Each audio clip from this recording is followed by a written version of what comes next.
복동이 엄마는 샘이 나서 샘표 간장. 여러분들 이 선전을 아시나요? 예, 그러면 아마 저랑 비슷한 그런 때를 보내신 건데요. 저는 어렸을 때 이 선전만 나오면 얼굴이 빨개졌어요.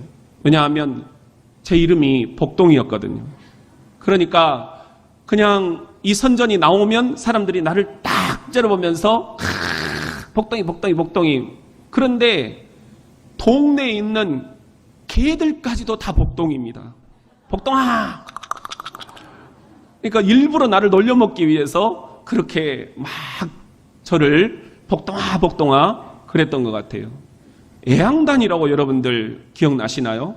학교에 갈 때 등교할 때 두 줄로 모여가지고 새벽종이 울렸네 새 아침이 밝았네 막 노래하면서 우리는 학교에 갔잖아요.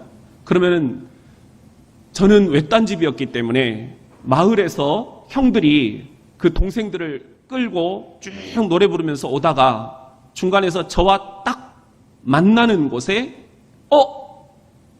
노래 바꿔! 그러면은 복동이 엄마는 샘이 나서 샘표 간장 하면서 놀리는 거예요.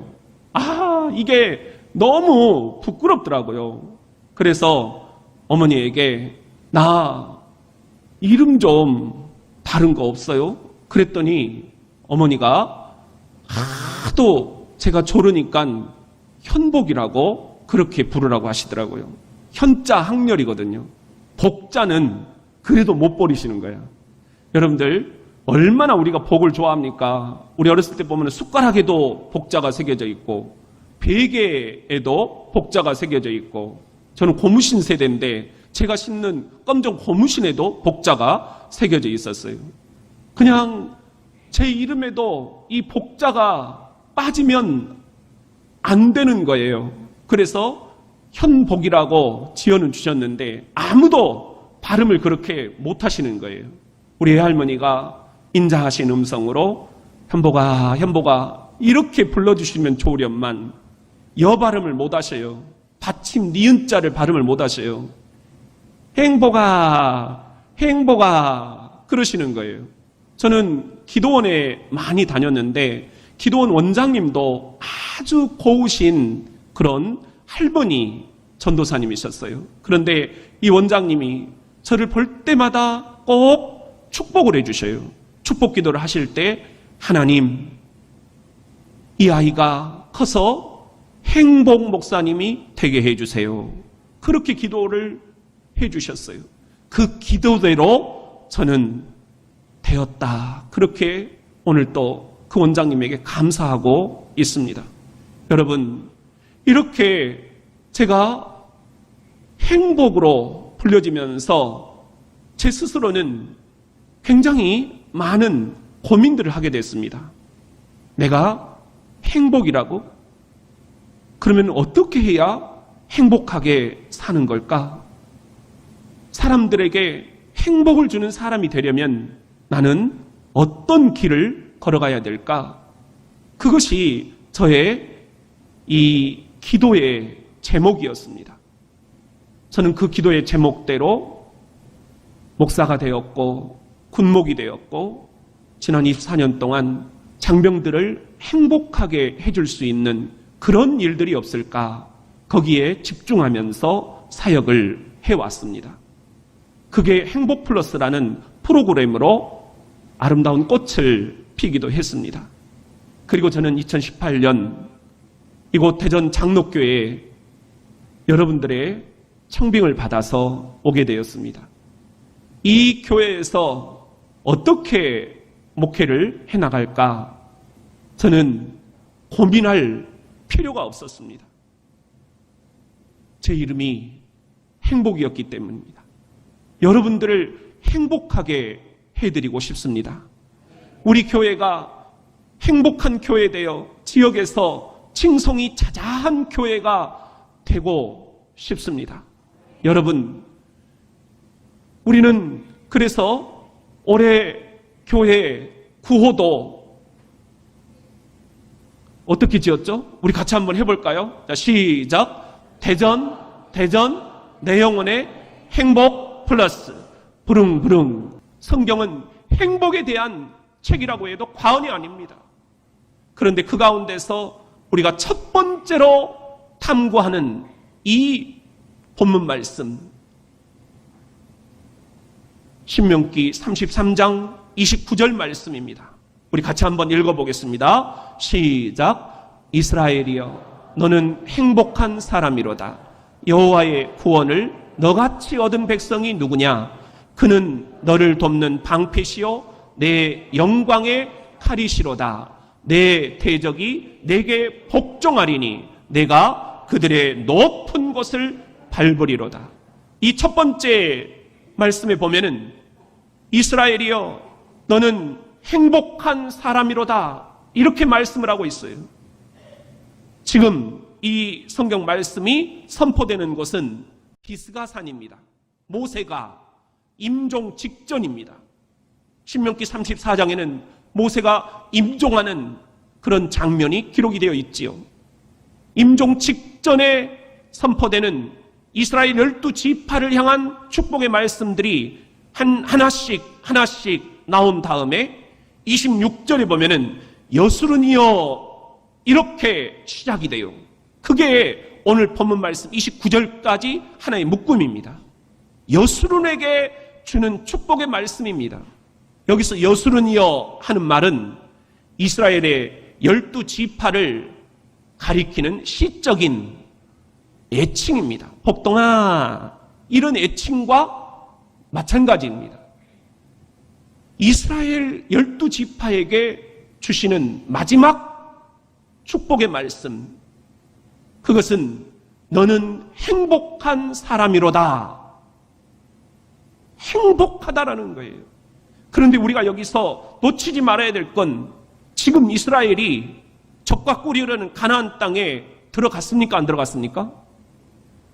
여러분, 지금 모세가 임종 직전이라는 것은 모세가 적과 꿀이라는 가나안 땅에 들어가지를 못했다라는 거예요. 왜 못 들어갔습니까?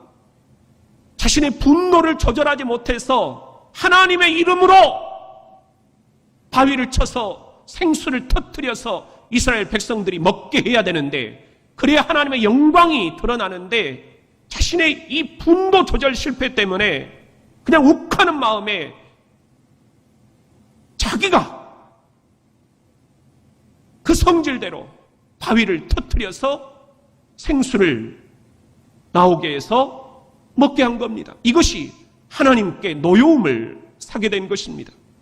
이 일 때문에 너는 적과 꿀이라는 가나안 땅에 들어갈 수가 없다. 그래서 이 비스가산에서 그 가나안을 앞에 두고 지금 너는 행복한 사람이로다, 이스라엘에게 축복을 선포하는 것입니다. 얼마나 속이 상해요? 우리 같으면 당신들 때문에 내가 지금 가나안 땅 못 들어가는 거야. 니들이 나를 화나게 해서 내가 저 약속의 땅에 못 들어가는 거야. 그렇게 원망하고 저주했을 수 있을 것입니다. 원망을 원망으로 갚을 수 있었을 것입니다. 그런데 모세는 원망 대신에 축복을 해주고 있는 것입니다. 아직 적과 꿀이라는 가나안 땅에 들어가기 전입니다. 이스라엘 사람들은 가나안이 얼마나 행복한 땅인지 아직 모릅니다. 그러니까 원망을 그렇게 해댔겠지요. 사랑하는 성도 여러분, 여러분은 어떻습니까? 아직 행복을 붙잡지 못했다고요? 아직 행복하다 말할 수가 없다고요? 손에 쥐는 건 없고 앞에 보이는 건 없다고요? 자식들이 내 마음대로 커주지 않고 우리 가정이 경제적으로 아직도 너무 힘들다고요? 그런데 바로 그 순간 하나님은 모세를 통해서 너는 행복한 사람이로다 하셨다는 것, 여러분들에게도 아직 여러분들이 행복하지 못하다라고 하는 이 자리에 하나님은 너는 행복한 사람이로다 말씀하신다라는 것. 우리 왜 하나님이 이렇게 저와 여러분에게 아직 행복의 땅으로, 가나안 땅으로 입성하지 못했음에도 불구하고 너는 행복한 사람이로다 이렇게 말씀하시는 것일까? 우리 그 이유를 성경에서 함께 살펴봅니다. 같이 한번 따라합시다. 여호와의 구원을 나같이 얻은 백성이 누구냐?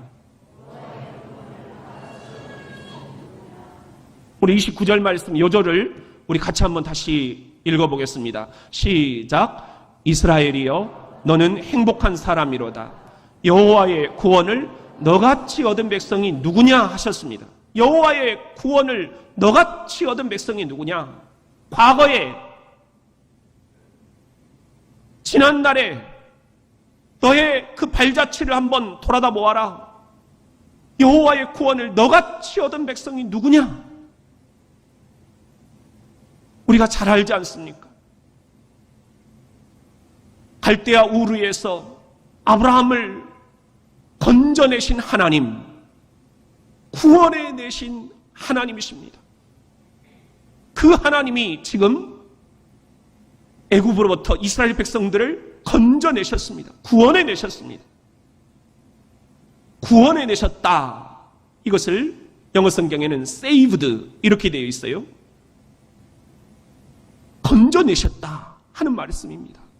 여러분, 광야 40년 동안 적들이 홍해 바다까지 뒤쫓아왔잖아요. 거기에서 이스라엘 백성들을 건져내셨습니다. 만나와 메추라기를 하늘에서 내리시면서 그들의 그 배고픔과 굶주림으로부터 건져내셨습니다. 바위에서 생수를 터뜨려서 마실 물을 먹이심으로 그들의 목마름으로부터 건져내셨습니다.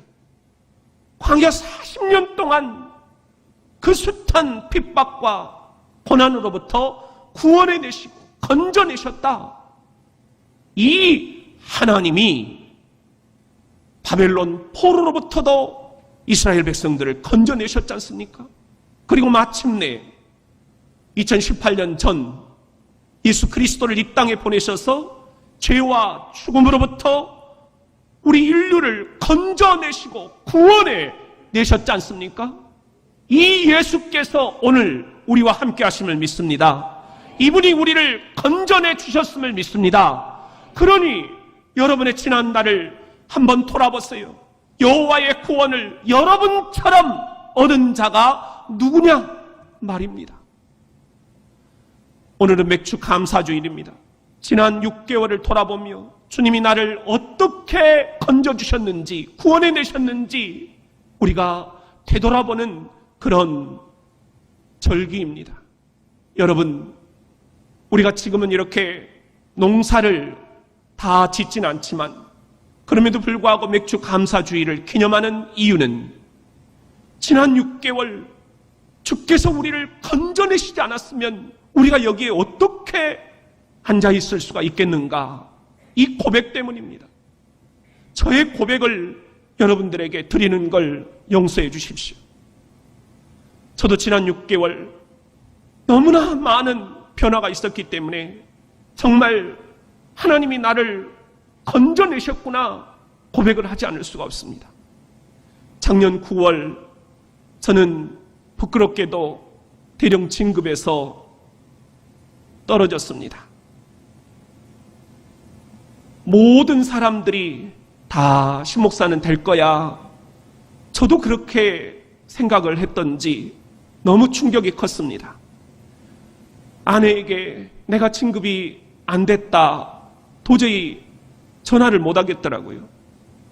그랬더니 아내는 아침부터 기다렸는데 연락이 없으니까 혼자 그 저수지 앞에 가서 저녁 석양이 질 때까지 거기에서 계속 앉아 있었다고 하더라고요. 너무 나중에 그 이야기를 듣고 미안했어요. 그만큼 우리 군인들에게는 진급이라는 게 굉장히 상처가 많이 됩니다. 여러분들도 다 그렇게 상처를 딛고 여기까지 오셨잖아요. 저도 그 충격에서 헤어나기가 좀처럼 쉽지가 않았습니다. 내가 너무 교만했는가? 아니면 내가 너무 준비가 안 돼 있었는가? 하나님께도 원망이, 하나님께도 삿대질이 갈 정도로 너무 마음이 힘들었습니다. 그런데 지금 생각해보면 진급이 안 되게 하신 것입니다. 군대에서 핀셋으로 나를 딱 집어가지고 쏙 빼내서 대전 장로교에다가 심으신 줄로 믿습니다. 이렇게 고백하지 않으면 고백할 방법이 없습니다. 현보가, 행보가, 여호와의 구원이 너같이 받은 사람이 누가 있느냐? 정말 여러분 낙심하고 있습니까? 혹은 절망하고 있습니까? 혹은 아파하고 있습니까? 그런데 절대로 여러분 그게 끝이 아니라는 것, 하나님께서 역사하시는 마지막 클라이막스가 남아있다라는 사실, 오늘 저희를 구원해 주신 하나님께서 사랑하는 성도 여러분들에게 핀셋으로 딱 뽑아서 건져내시듯이 여러분의 삶을, 여러분의 가정을, 여러분의 자녀를 구원해 내시는 놀라운 역사가 임할 수 있기를 예수님의 이름으로 축원합니다. 우리 같이 한번 따라합시다. 나를 돕는 방패시오 칼이시로다. 우리 29절 말씀을 다시 한번 읽어보겠습니다. 시작. 이스라엘이여 너는 행복한 사람이로다. 여호와의 구원을 너같이 얻은 백성이 누구냐? 그는 너를 돕는 방패시오 내 영광의 칼이시로다 하셨습니다. 그는 너를 돕는 방패시다. 여호와가 여러분들을 도와주시는 방패가 되신다. 여러분, 방패가 무슨 의미입니까? 대적들로부터 우리를 방어해 주시는 그런 무기 아닙니까? 영광의 칼이시로다. 칼이 무슨 의미입니까?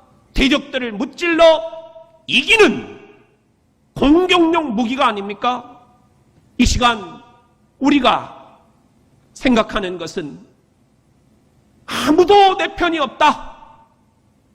사람들이 다 나를 무시한다. 나는 나 혼자다. 이렇게 생각이 되고 있을 때 하나님께서 하늘에서 우리를 위해 천군 천사를 보내셔서 우리를 돕는 방어용 방패가 되어주시고 우리에게 승리를 주시는 공격용 칼이 되어 주십니다. 과거에 여호와의 구원이 너처럼 얻은 자가 어디 있느냐 하셨다면 현재 우리를 돕는 방패와 영광의 칼이 되어주시는 하나님, 이분을 우리들이 잊어서는 안 된다. 이 맥주 감사주일에 우리가 꼭 기억해야 될 말씀이 되겠습니다.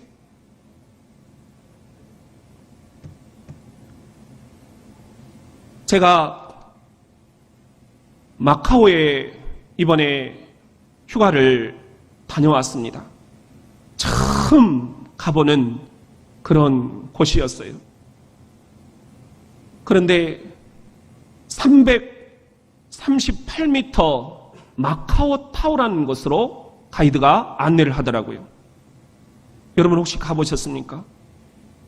가볼 필요가 없습니다. 우리나라에 이것보다 훨씬 더 높은 타워가 생겼기 때문입니다. 그런데 제가 거기서 한 가지 놀란 것이 있습니다.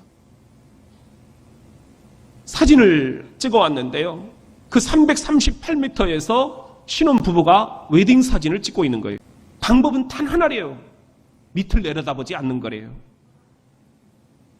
그러고 보니까는 제 94년 영천에서 군목 훈련을 받을 때 생각이 나더라고요.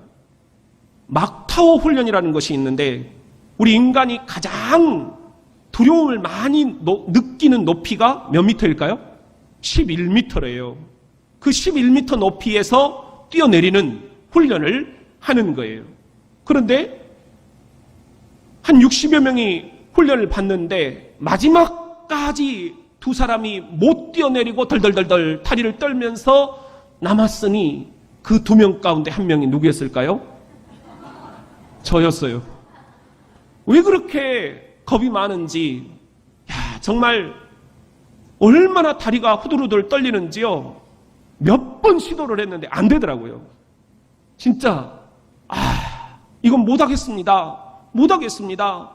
막 조교한테 하소연을 했어요. 그래도 안 된대요. 방법을 알려준대요. 그러면서는 눈을 감으래요. 그리고 절대 밑을 보지 말아요. 이미 밑을 봐버렸는데 어떡해요. 지금부터 하늘만 보래요. 그리고는 딱 하늘을 보니까 따라하래요. 나는 누구누구를 사랑한다 하면서 이름을 부르라는 거예요. 가장 사랑하는 사람의 이름을 부르래요. 그래서 영애야 안 된대요. 그래가지고는 안 된대. 더 크게 부릅니다. 영애야 더 크게 부릅니다. 영애야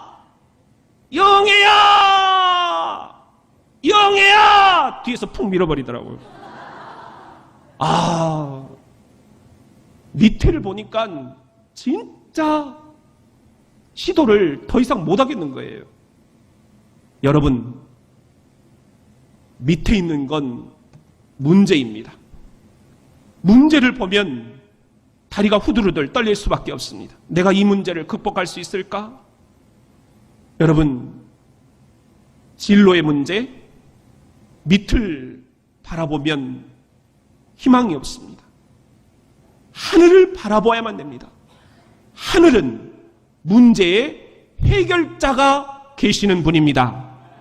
자녀의 문제, 밑을 보면 답이 없습니다.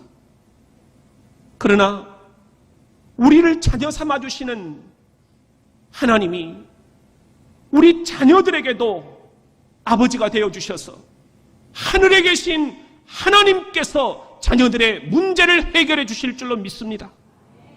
여러분, 교회의 문제, 이 조국의 문제, 밑을 바라보면 두렵습니다. 시험에 듭니다. 절망합니다. 낙심합니다. 불안합니다.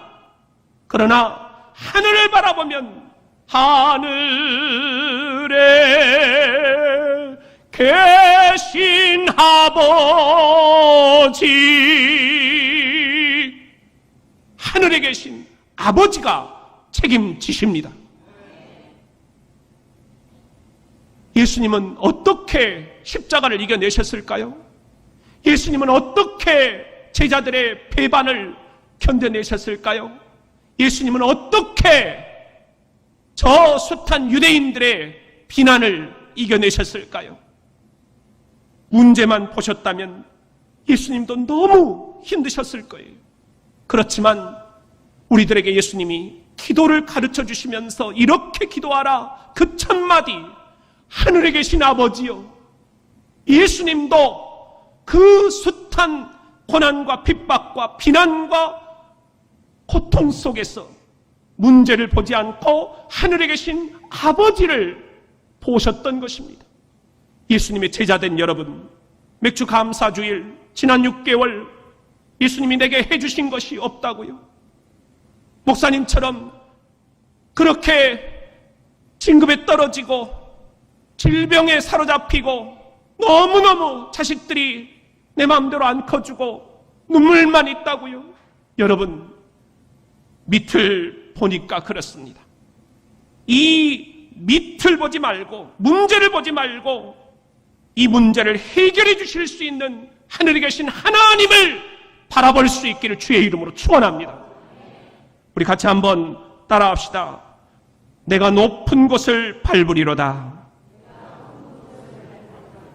29절 말씀 다시 한번 암송을 해봅시다. 시작. 이스라엘이여 너는 행복한 사람이로다. 여호와의 구원을 너같이 얻은 백성이 누구냐? 그는 너를 돕는 방패시요 내 영광의 칼이시로다. 내 대적이 내게 복종하리니 내가 그들의 높은 곳을 밟으리로다. 여러분, 과거에 여호와의 구원이 이같이 임했던 적이 어디 있느냐? 현재 방패와 칼이 되어주시는 하나님을 왜 기억하지 못하느냐? 그러면서 모세가 이스라엘이 행복하다라고 하는 세 번째 이유는 미래 내 대적을 높은 곳에서 밟게 될 것이다. 미래에 대한 축복이 있기 때문입니다. 여기서 대적은 가나안 사람들이죠. 적과 꿀이라는 가나안 땅에 들어가야 되는데 그 대적들을 어떻게 무찌르게 될 것이냐? 보면은 내 대적이 내게 복종하리니 내가 그들의 높은 곳을 밟으리로다 그랬어요. 가나안은 지형상 북쪽에서 남쪽으로 이렇게 산지가 형성이 되어 있어요. 그래서 지금 높은 곳이라는 것은 가나안 땅 높은 산지에 살고 있는 거민들을 얘기하는 거예요. 그들이 지금 대적들이에요. 그런데 그 대적들을 반드시 짓밟고 승리하게 될 것이다. 축복이 지금 선포되고 있는 것입니다. 오늘 우리들에게도 이런 대적들이 있습니다. 내 행복의 발목을 붙잡고 있는 질병, 돈, 관계, 진로, 진학, 진급, 우리들에게 불행감을 던져주는 이 낙심, 외로움, 우울함, 자살 충동, 이 모든 것들이 내 인생의 대적들입니다. 이 대적들이 마침내 그 높은 곳에서 우리가 짓밟고 승리하게 될 날이 있을 줄로 믿습니다. 지금 그렇게 됐다라는 게 아니에요. 가나안 땅 입성 전이라니까요. 그런데도 모세가 이렇게 이스라엘 백성들에게 축복을 선포하는 것, 그 이유는 선포한 대로 될 줄로 믿었기 때문입니다. 오늘 그런 의미에서 우리들 모두가 다 축복을 자녀들에게 선포합시다. 선포된 대로 자녀들은 반드시 되어 있을 것입니다. 우리 교회에 축복을 선포합시다. 선포한 대로 우리 교회는 되어 있을 것입니다. 제가 어렸을 때 딸 5에 아들 하나로 컸습니다. 그래서 노는 것도 항상 그 여자들이 노는 것들을 많이 했어요. 공짓기, 고무줄놀이. 그리고 또 했던 재미있는 놀이가 있는데 여러분 아시나요? 어디만큼 갔니 당당 멀었다. 혹시 그거 해보셨나요? 이렇게 제가 맨 앞에서 딱 서 있으면 뒤에 누나와 동생들이 쭉 이렇게 고개를 숙이고 저를 뒤따라오면서 제 허리춤을 붙잡고 이렇게 얘기하는 거예요. 행복아, 행복아, 어디만큼 왔니? 그러면 내가 당당 멀었다. 이야기를 해주는 거예요. 그럼 절대 우리 뒤에 있는 누나나 동생들은 눈을 뜨면 안 돼. 그리고 허리를 펴면 안 돼. 내가 답을 해줄 때까지 그대로 그냥 따라와야 되는 것. 한참을 가면 행복아, 행복아, 어디만큼 왔니? 중간만큼 왔다. 내가 대답을 해주는 거예요. 행복아, 행복아, 어디만큼 왔니? 거의 다 왔다. 그리고 마지막에 그러면 우리 뒤에 있는 사람들이 질문합니다. 행복아 어디만큼 왔니? 그러면 제가 뭐라고 답을 해주냐? 다 왔다. 그러면 와 하면서 허리를 펴고 일어서는 거예요. 목적지가 있습니다. 우리의 목적지는 적과 꿀이라는 가나안 땅, 이 땅에서의 행복의 나라뿐만 아니라 저 멀리 배는 나의 시온성, 천국이 우리 행복 여행의 마지막 종착지가 될 줄로 믿습니다. 거기서 영원한 생명이 되시는 주님께서 우리를 영생의 나라로 입성케 해주실 줄로 믿습니다. 우리 그때까지 행복아 어디만큼 왔니? 우리 중간 점검을 합시다. 궤도를 이탈할 때마다 우리 다시 행복버스에 올라탑시다. 그래서 한 사람도 여기에서 떨어져 나가는 이가 없이 모두가 다 주님이 주고자 하셨던 그 행복의 나라에 이룰 수 있기를 주의 이름으로 축원합니다.